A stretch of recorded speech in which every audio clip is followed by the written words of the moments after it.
I didn't believe small moments could save anyone. Then a child sat beside me and proved me wrong. I woke up that morning with a single purpose, a final task to complete. The notes were already written, 3 of them, sealed in plain white envelopes on the kitchen table.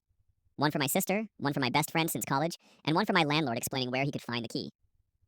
The world outside my window was the color of wet concrete. Appropriate, I thought. I remember putting on my coat, the gray one, and thinking how fitting it was that I would leave the world in the same color I had lived in it. A shade of nothing.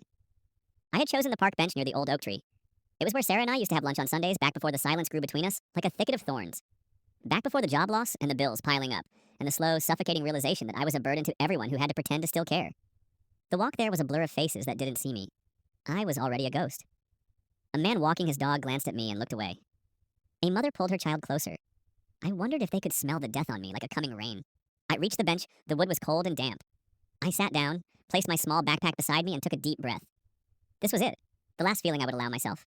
The chill of autumn air in my lungs. The last sight. The bare branches of the oak clawing at the gray sky.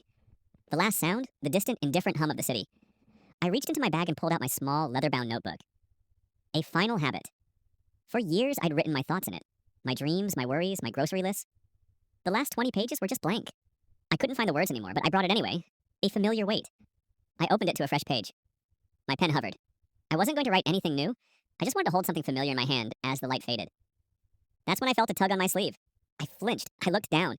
There was a child, a little girl, no more than 4 or 5, bundled in a puffy red coat that made her look like a cheerful berry. She had one mitten on, and the other hand was bare, clutching a fat, well-loved purple crayon. She stared up at me with the kind of profound, unblinking curiosity only children possess. Draw, she said. Not a question, a command. I just stared. My mind, which had been so meticulously focused on its final task, went completely blank. Draw, son, she insisted. She pointed her purple crayon at my blank page. I don't know why I did it. Maybe because it was easier than speaking. Maybe because her expectation was so pure, so absolute, that my planned oblivion seemed rude in the face of it.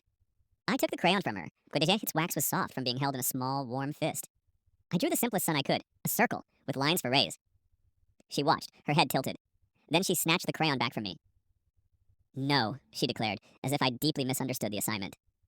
She climbed onto the bench beside me, a feat of puffy coat determination. Her little legs dangled, not touching the ground. She leaned over the notebook, her tongue poking out in concentration. With a shaky, deliberate hand, she drew her own sun next to mine. It was lopsided. The rays were uneven. Then, underneath it, she drew a stick figure, a tall one with a sad slump, which I realized with a jolt was me. And then, with a careful scribbling motion, she drew a heart. A huge, lopsided purple heart that engulfed the stick figure man. She looked from her drawing to my face, studying me.